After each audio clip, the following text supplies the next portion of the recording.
As the Korean War ended, the CIA saw a troubling pattern, returning prisoners of war critical of the American way of life. Now you just sit there quietly and cooperate. Movies like The Manchurian Candidate stoked fears of a new communist weapon, brainwashing. The CIA wanted to understand more about brainwashing. It had money and it was ready to fund experiments. And that's what led it here to the Allen Memorial Institute, then one of the most prestigious psychiatric hospitals in Canada, and its director, Dr. Ewan Cameron.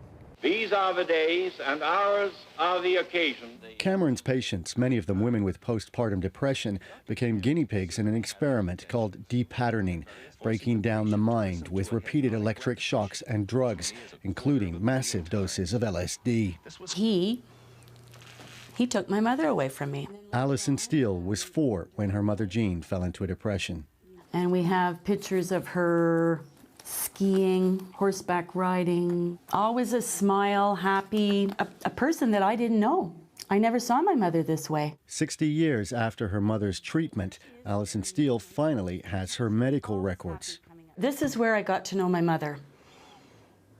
What happened to her, the horror that she went through. Pacing the hall this morning saying, "I'm just a prisoner. I feel like Jesus on the cross, can feel the nails in my hands and feet. It's just like being buried alive. Somebody, please do something." Jean Steele was kept in a drug-induced coma for weeks, her brain repeatedly shocked. Dr. Cameron broke her down, but wasn't able to put her back together.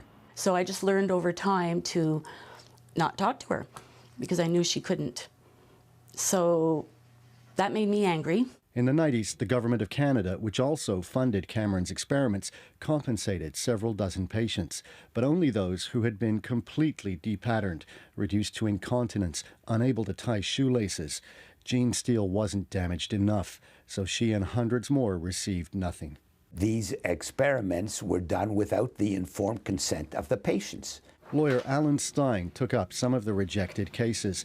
The government's paid a number of settlements since, including $100,000 for Alison Steele. Many of the payments come with non-disclosure agreements. They're trying to do it quietly. It's not fair. I mean, I feel blessed that I was able to get this far for my parents.